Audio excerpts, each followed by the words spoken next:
Remember that rational expressions are fractions. So to multiply fractions, you're going to multiply the numerators together and then multiply the denominators. It's usually easier to simplify the fractions first. With rational expressions, this is the case where you have to simplify first. This involves factoring and doing your canceling. You should always state the restrictions before simplifying, otherwise you may miss some.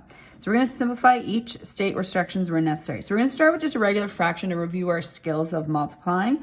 So to multiply, we're going to multiply straight across and straight across. So I can, go at 5 times 4, 8 times 15. But it's easier to simplify first, which you're going to have to do in these. So I'm going to show how I could do that. 5/8 doesn't reduce and 4/15, but I can simplify anything with the numerator and a denominator. So 4/8 reduces down to 1 and 2.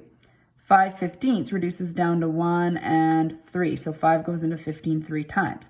Now when I multiply straight across, I get 1 times 1, which is 1, 2 times 3, which is 6. There's no restrictions or NPVs here because there are no variables in the denominator. Let's look at number 2. We do have variables in the denominator. We have an x, so x cannot equal 0. We go across here, we also have y, where y cannot equal 0. All right, let's multiply straight across. So we have 6. Remember, when you're multiplying with the variables, you're going to add the exponents. So you have x here and x cubed, so you have x to the 4, which means you have 4 in total. Here you have 5 y's, here you have 4, so this means you have y to the 9. 3 times 7, you're going to get 21, x squared, y squared.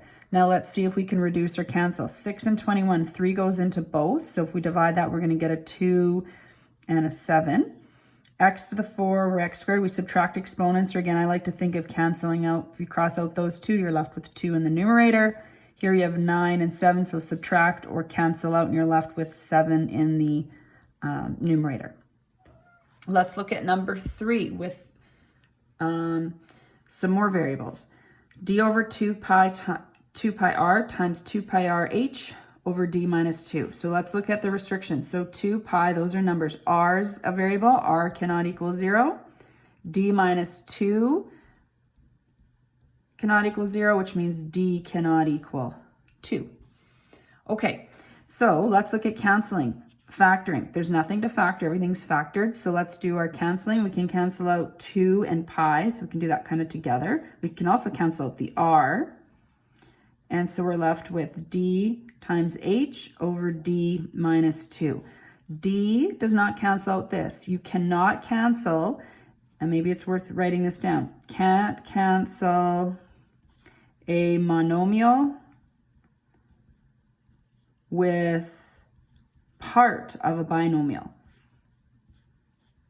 So the binomials have to cancel with only the exact same binomial. So d minus 2 only cancels with another d minus 2. D only cancels with just d.